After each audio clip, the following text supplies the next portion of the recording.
오늘은 근신하여 기도하고 뜨겁게 사랑하라, 근신하여 기도하고 뜨겁게 사랑하라는 제목으로 하나님의 말씀을 살펴보겠습니다.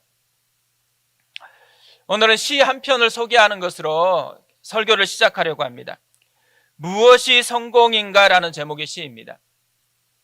이 시는 미국의 시인이었고 또 목회자였었던 랄프 waldo 에머슨이 쓴 시입니다. 올해 2월에 자신의 절반을 기부한 한 기업가의 마음을 움직이는 시로 이 시가 굉장히 유명해졌습니다. 내용이 이렇습니다. 무엇이 성공인가?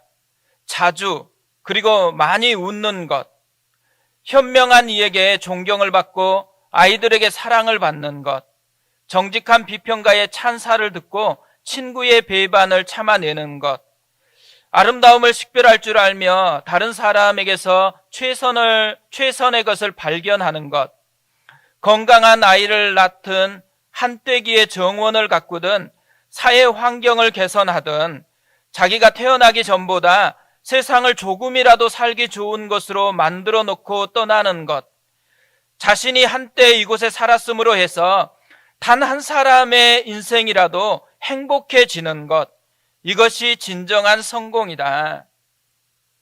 많은 사람들이 정말 좋아하는 단어가 성공이거든요. 그런데 대부분의 사람들이 꿈꾸는 성공은 이 시의 내용과는 좀 다릅니다. 대부분은 경쟁에서 이기고 또 승리하는 것, 또 남보다 앞서서 성취하는 것, 이런 게 대부분 성공이라고 여기고 있습니다. 하지만 이 시에서 소개하는 성공은 굉장히 다르죠. 왜 이렇게 다를까? 아마 목사였었던 그 흔적이 담겨 있지 않을까, 이런 생각을 해봅니다. 저는 이 시를 좀 묵상하는데요, 지금까지 살펴보았던 베드로 전서에서 흩어진 나그네들에게 요구했었던 메시지와 되게 비슷하다라는 생각이 많이 들었습니다. 여러 가지 시험 중에 있어도 오히려 크게 기뻐하고, 비방하는 이방인 중에서도 행실을 선하게 가지고 악을 악으로 욕을 욕으로 갚지 말고 도리어 축복하라. 그래서 어떻게 그렇게 살 수 있는지 묻는 사람들이 나오게 하라. 이런 메시지들을 계속해서 우리가 살펴보았습니다. 이런 베드로의 메시지를 정리해 보면요, 한마디로 얘기하면 결국 다르게 살라라는 거죠. 그러니까 어떻게 보면 이 시와 같이 진정한 성공을 하라는 것입니다. 그런 의미에서요, 우리가 하나님이 얼마나 우리에게 맛보고 싶어 하는 게 뭔지를 아는 게 중요한지를 깨닫게 되어져요. 하나님은 우리가 진정한 성공을 향해 도전하고 맛보기를 원한다라는 거죠. 그러니까 우리 이 시간에 옆에 있는 분 한번 보시고 한번 이렇게 인사해 보겠습니다. 진정한 성공자가 되세요. 맨날 나만 설교를 하다 보니까 다 저만 보고 있어가지고요, 옆에 있는 분에게 좀 축복하고 그랬으면 좋겠습니다. 미국의 아프리카계 인권운동가인 안젤라 데이비스라는 분이 있습니다. 이분이 남겼던 유명한 말이 이것인데요, 벽을 눕히면 다리가 된다. 벽을 눕히면 다리가 된다. 어떻게 보면 흩어진 나그네들, 이들은요, 벽처럼 느껴지는 녹록하지 않는 세상을 살아갔습니다.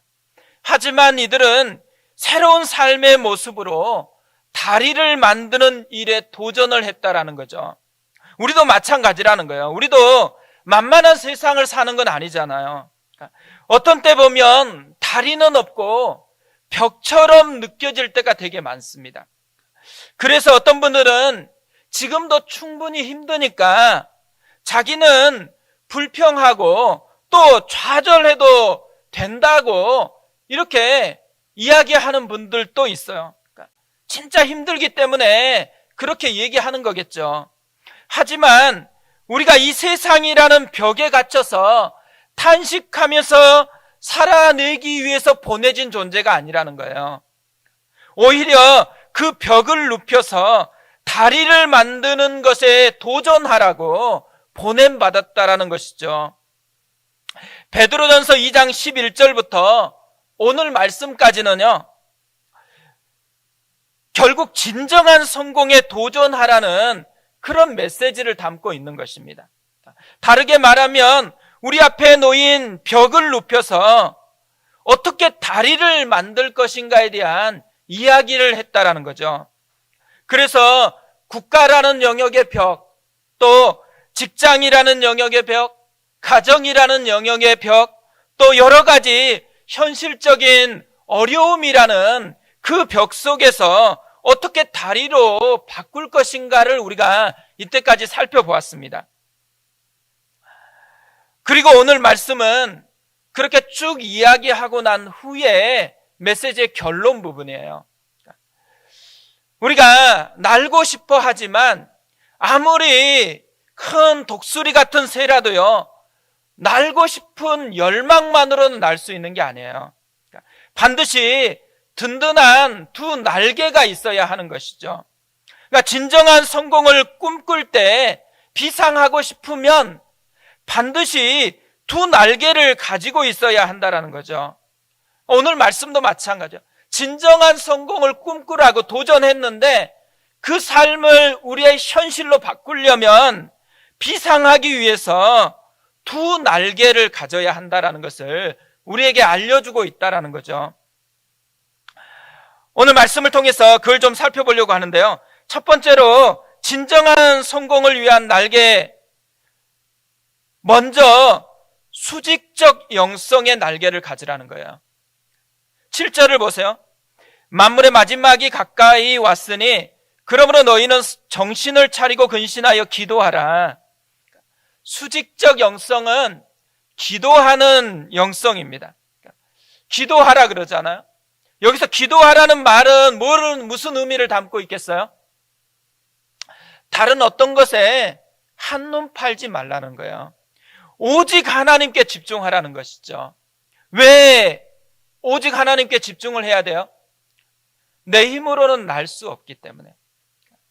하나님이 주시는 힘이 있어야 날 수 있기 때문인 거죠. 그렇다고 마구 기도만 하라고 그렇게 얘기하지 않아요. 앞에 단서를 달았습니다. 먼저 정신을 차리고 근신하여 기도하라, 이렇게 얘기하고 있어요. 정신을 차리고 근신하라, 이 말은 비슷한 뉘앙스예요. 원어적으로도 비슷해요. 한마디로 얘기하면 맑은 마음을 가지라는 거예요. 우리가 이 고난이 찾아오면 마음이 혼탁해져요. 흔들리게 되어 있죠. 그런데 그때 어떻게 하면 우리가 흔들리지 않고 마음을 지켜낼 수가 있을까요? 말씀을 붙들 때 가능한 거죠. 하나님이 주신 말씀을 붙잡을 때 주변이 아무리 혼란스러워도 그 말씀의 반석 위에 서기만 하면 다시 견고해지는 것이잖아요. 결국 이 말을요, 우리에게 적용해보면 이렇게 적용할 수 있다고 생각해요.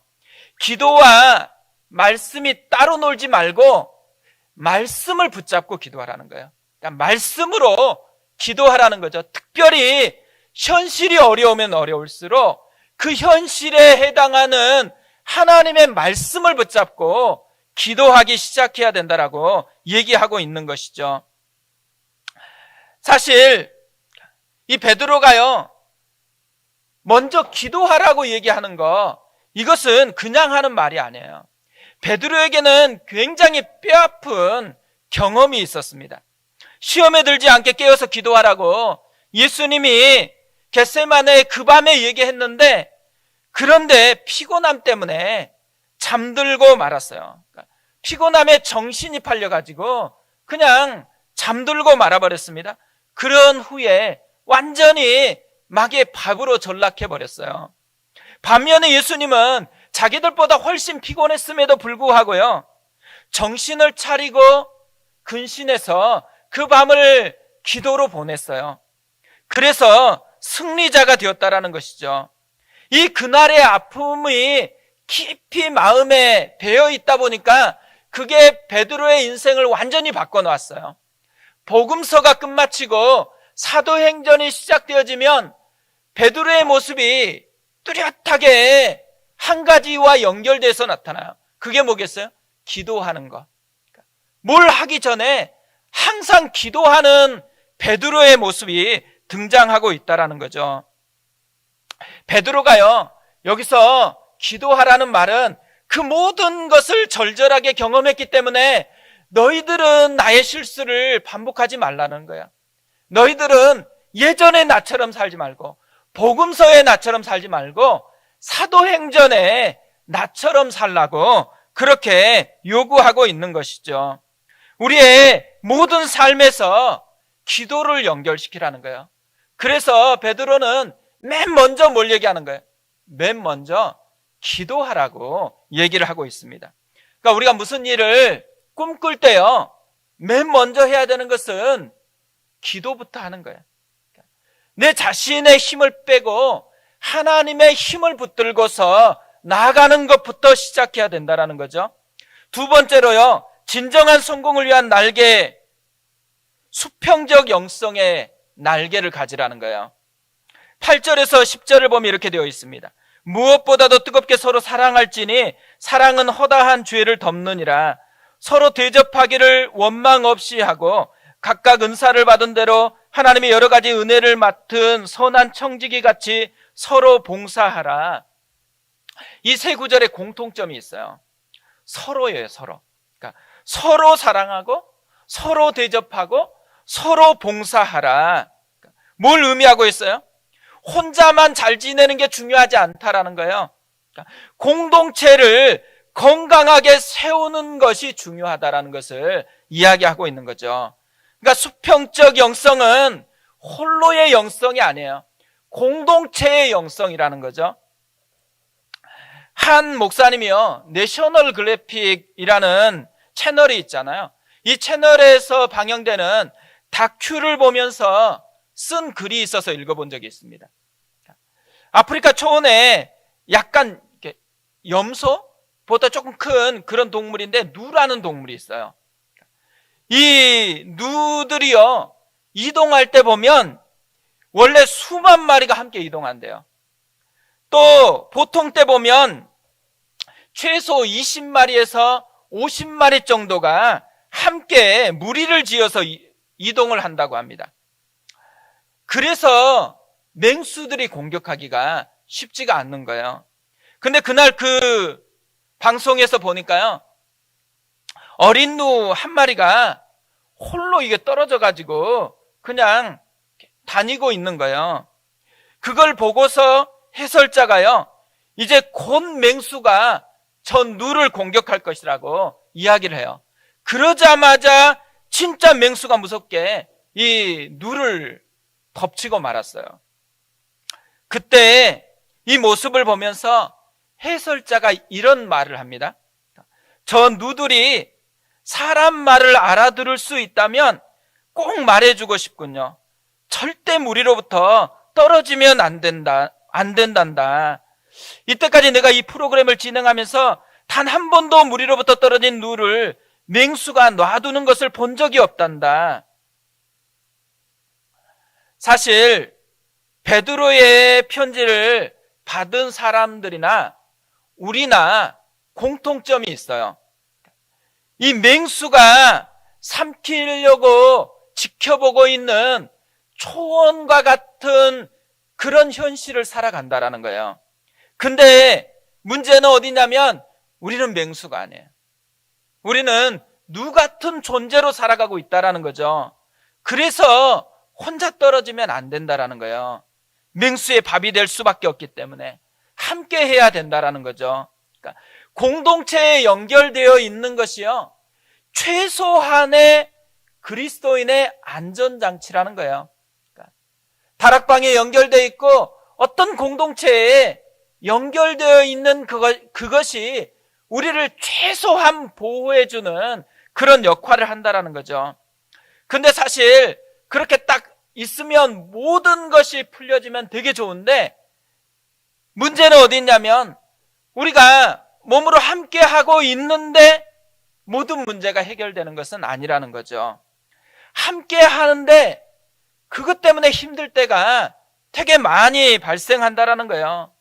가정에서도 마찬가지잖아요. 애들과 함께 있으면 되게 좋겠다고 생각했는데 언제가 행복해요? 잠들면 되게 행복하잖아요.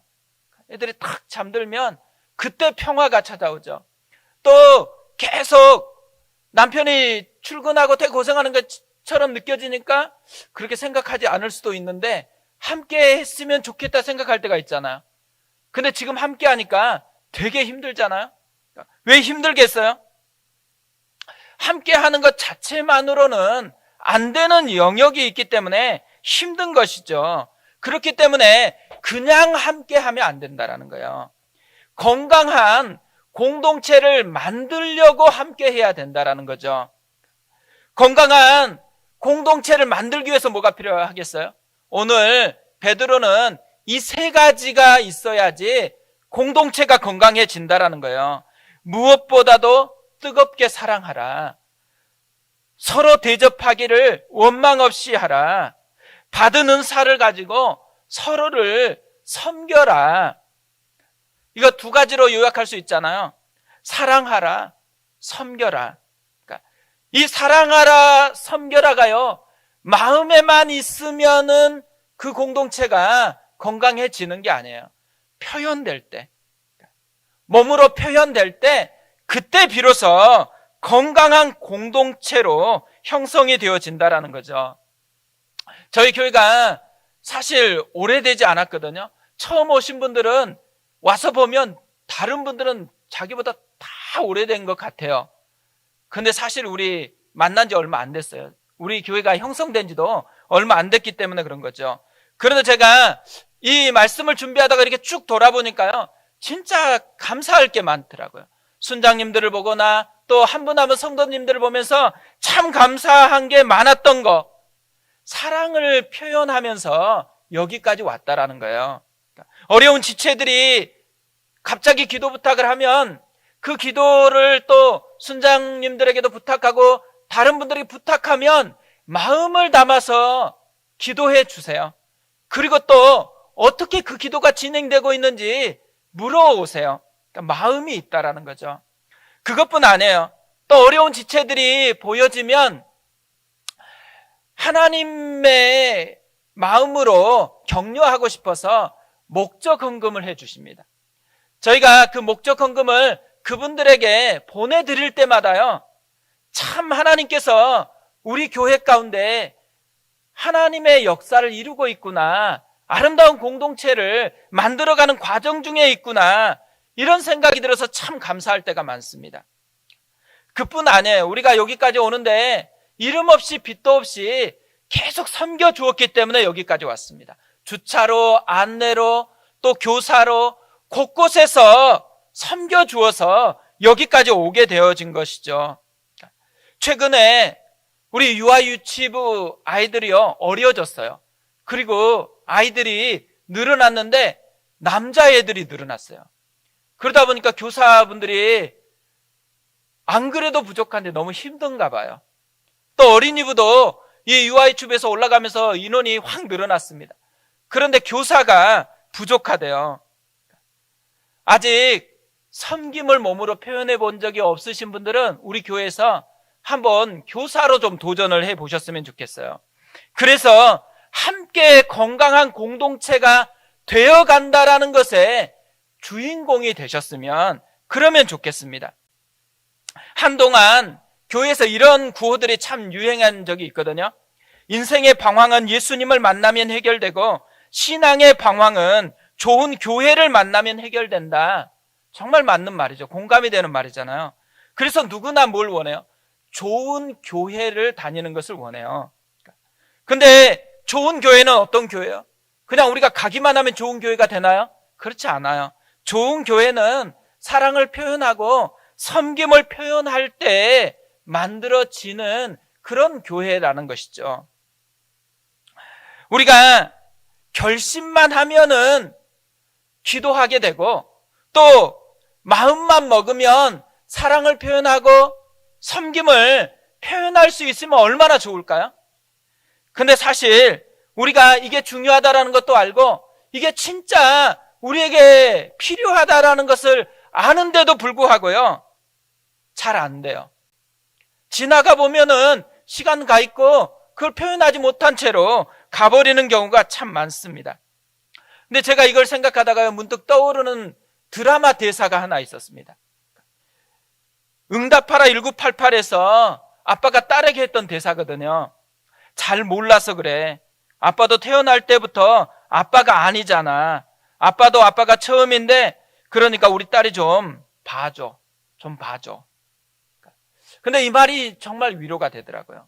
사실 우리가 가정에서 되게 상처받을 때 언제 상처받냐면 아빠는 다 해줄 수 있는 존재인 줄 알아요. 엄마는 다 해줄 수 있는 존재인지 아는데 근데 나한테는 안 해주는 것 같은 그것 때문에 상처를 받는 거잖아요. 근데 이 아빠의 고백이 뭐예요? 그럴 수 없다라는 거예요. 그게 결정한다고 그렇게 마음에 품는다고 되는 게 아니라는 거죠. 우리도 마찬가지라는 거예요. 우리가 기도하고 싶어요? 그렇다고 기도가 되는 게 아니에요. 사랑을 표현하고 싶어요? 그렇다고 자연스럽게 사랑이 표현되는 것은 아니라는 것이죠. 그래서요, 이 두 날개가 중요해서 이 두 날개로 날아야 되는데 어떻게 하면 날 수 있을까요? 베드로는요, 두 가지를 이야기해요. 그것이 가능하기 위해서 두 가지를 이야기하는데 첫 번째로는 시간을 보는 눈을 바꾸라 그래요. 이런 말이 있잖아요. 내가 헛되이 보낸 오늘은 어제 죽은 이가 그토록 그리던 내일이다. 정말 많이 우리가 알고 있는 말이잖아요. 이 말의 의미가 어떤 거예요? 오늘을 어제 죽은 이의 시각으로만 살 수 있으면 새롭게 보낼 수 있다라는 거죠. 시간을 보는 시각을 바꾸면 삶을 바꿀 수 있는 무기를 얻게 된다라는 거예요. 7절을 다시 보세요. 만물의 마지막이 가까웠으니 그러므로 너희는 정신을 차리고 근신하여 기도하라. 베드로는 이 두 날개를 말하기 전에요, 그 두 날개가 작동할 수 있는 원리를 첫 번째로 설명하는데 만물의 마지막이 가까웠으니 이렇게 이야기를 합니다. 시간을 보는 시각을 바꾸면은 이게 가능하다라는 거죠. 시간을 하나님의 시각으로 보기 시작할 때 우리가 두 날개를 작동시킬 수 있다라는 말입니다. 실제로 그렇죠. 신앙이 흔들리는 사람들이 가지고 있는 뚜렷한 특징이 하나 있어요. 현재 시간에서요, 하나님을 느끼지 못한다라는 거예요. 반면에요, 정말 건강한 신앙의 삶을 살아가는 분들의 뚜렷한 특징도 비슷해요. 현재 시간에서요, 하나님의 임재를 느낀다라는 거예요. 만물의 마지막이 가까웠다. 이 말은 미래의 종말을 기다리라는 그거에 포커스가 있다고 생각하지 않아요. 오히려 지금 현재의 시간에서 하나님을 느끼라는 거예요. 지금 현재의 시간에서 모든 것을 다스리고 심판하실 그분을 느낄 때에 우리가 두 날개로 살아갈 수 있다라는 것을 얘기하고 있는 것이죠. 우리가 그랬으면 좋겠어요. 우리가 지금 이 순간을 살아가잖아요. 우리는 내일을 살아가는 것도 아니고 어제를 살아가는 것도 아니에요. 지금 이 순간만 살아가요. 근데 지금 이 순간에 함께 하시는 하나님의 임재를 느끼느냐 못 느끼느냐, 이거에 의해서 삶의 질이 결정이 되어진다라는 거죠. 또 두 번째로는요, 이 두 날개가 건강하게 작동하려면 믿음을 가져야 된다는 거예요. 믿음이 작동해야 된다는 거죠. 11절을 보세요.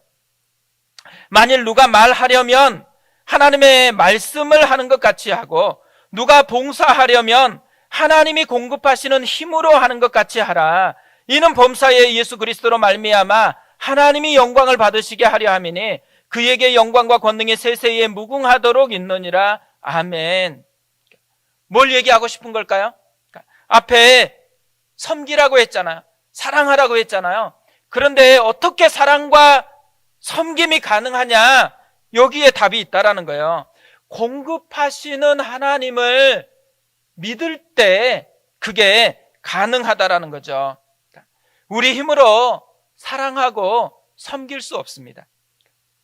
하나님이 공급하시는 힘이 있다라는 거, 그것을 믿고 그 믿음으로 살아갈 때 이게 가능하다라는 거죠.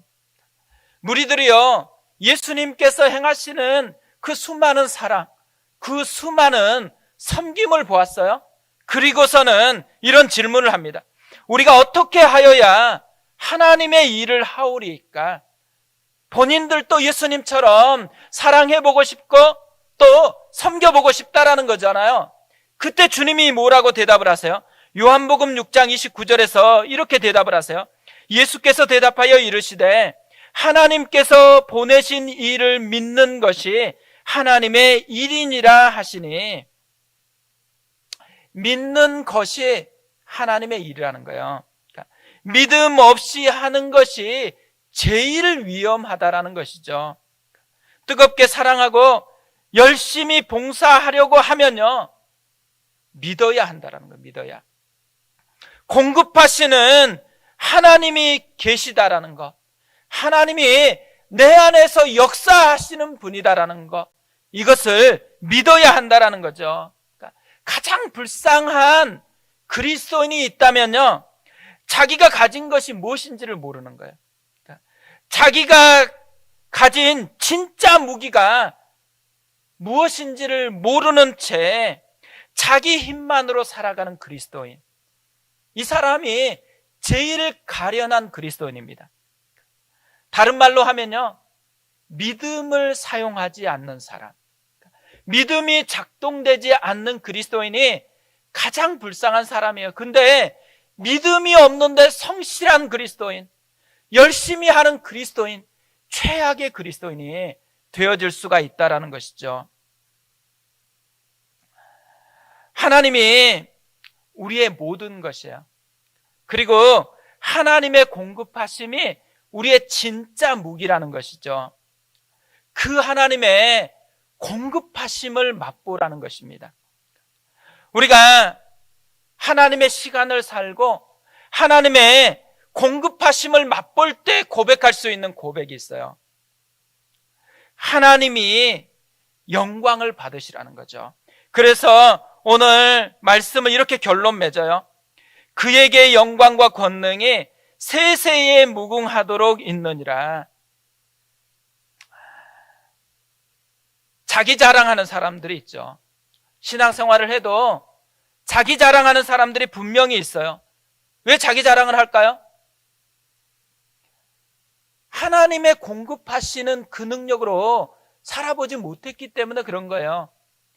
그러니까 자기의 힘만으로만 살아가다 보니까 하나님의 영광을 맛보지를 못한 거예요. 오늘 결론을 내 자랑이 아니고 하나님 자랑으로 맺어가고 있습니다. 우리에게요, 그렇게 결론 맺는 삶을 살아라는 거죠. 제가 가끔 전시회를 갈 때가 있거든요. 근데 전시회를 가보면 작품들을 되게 다양하게 전시해 놓고 있는데 공통점은요, 모든 작품들이 다 작가를 보여준다라는 거예요. 작가의 정신, 작가의 마음, 이것을 보여주고 있어요. 근데 그걸 볼 때마다 그런 생각이 들어요. 나도 그랬으면 좋겠다. 나도 내 삶을 살아가는데 내 삶을 통해서 내 인생을 빚어가시는 예술가이신 하나님이 드러났으면 좋겠다. 뭘 선택할 때, 생각할 때, 말할 때, 그때마다 하나님이 드러났으면 좋겠어요. 저뿐만 아니라 우리 교회가 그랬으면 좋겠어요. 교회가 연수가 쌓여지면 쌓여질수록 사람의 냄새가 나는 게 아니고, 사람의 자랑거리가 쌓여지는 게 아니고, 그 사람의 말하는 그 내면을 보면, 그 밑바탕을 보면 하나님의 은혜가 풍성한 것, 하나님의 흔적으로 가득 차 있는 그런 교회로 세워져 갔으면 좋겠습니다. 그게 베드로의 권면이에요. 진정한 성공자가 되라는 거죠. 저는 오늘 말씀의 결론을요, 이 찬양으로 맺고 싶습니다. 주 품에 품으소서라는 찬양입니다. 우리가 많이 불렀던 그런 찬양일 것이에요. 주 품에 품으소서, 능력의 팔로 덮으소서, 거친 파도 날 향해 와도 주와 함께 날아오르리, 폭풍 가운데 나의 영혼 잠잠하게 주를 보리라. 2절에서도 주님 안에 나 거하리, 주 능력 나 잠잠히 믿네.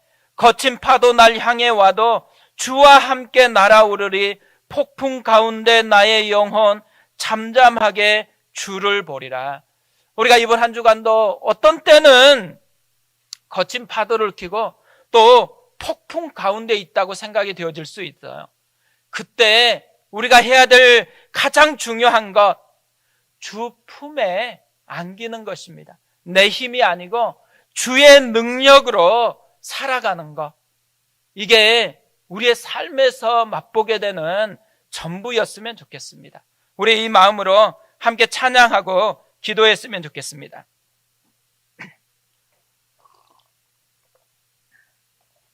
주 품에 품으소서, 능력의 팔로 덮으소서, 거친 파도 날 향해 와도 주와 함께 날아오르리, 폭풍 가운데 나의 영혼 잠잠하게 주를 보리라. 우리 같이 찬양합니다.